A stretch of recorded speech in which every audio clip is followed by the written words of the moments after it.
28 অক্টোবরের পরে ঢাকা শহরে একটা মিছিল দেওয়ার লোক খুঁজে পাইনি আমরা। আজকে এই ফ্যাসিস্ট পতনের পরে টেম্পো স্ট্যান্ড থেকে শুরু করে বাংলাদেশের প্রত্যেকটা জায়গায় আওয়ামী লীগের পরিবর্তে বিএনপির একটা জবরদখল বা দখলদারিত্ব প্রতিষ্ঠা হয়েছে। আমরা দীর্ঘদিন ফ্যাসিবাদের বিরুদ্ধে লড়াই করেছি। আমরা দেখেছি যে 28 অক্টোবরের পরে গত বছরের 23 সালে 28 অক্টোবরের পরে ঢাকা শহরে একটা মিছিল দেওয়ার লোক খুঁজে পাইনি আমরা। আমার স্পষ্ট মনে আছে যে যেই দলের লোকজন এই হান্নান মাসুদের উপরে হামলা চালিয়েছে, আমরা একটা মিছিল দেওয়ার দিতে তাদেরকে খুঁজে পাইনি। তাদের ডাকছিলাম যে আসেন আমরা এই ফ্যাসিবাদের বিরুদ্ধে দাঁড়াই।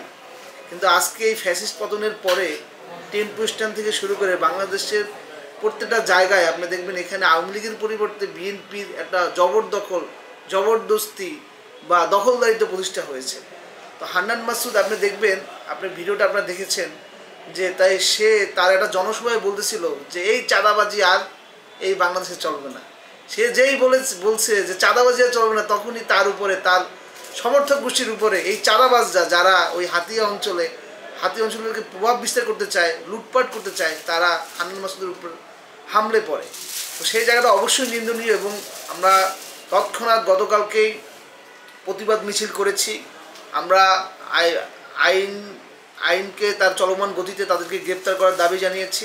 আমরা আশা করি আইনশৃঙ্খলা বাহিনী সুষ্ঠু তদন্তের মাধ্যমে যারা দোষী আছে তাদের গ্রেপ্তার করে আইনি হাতে সোপর্দ করবে। এবং আমরা চাই সামনের দিনগুলোতে এই ধরনের সহিংসতা রাজনীতি আমরা আসলে চাই না। আমরা তো 15 বছর আসলে কী দেখেছি? আমরা দেখেছি যে আওয়ামী লীগের বিরুদ্ধে বা আওয়ামী লীগের থাকা অবস্থায় কোথাও একটা মিছিল না, মানুষ আমরা আগে হেঁটে যেতেও আতঙ্কে হাঁটতাম পুলিশ গ্রেপ্তার করে কিনা, যেহেতু আমরা ফ্যাসিস্ট শেখ হাসিনার বিরুদ্ধে দীর্ঘদিন লড়াই সংগ্রামে ছিলাম, আমরা একটা মিছিল করতে পারতাম না।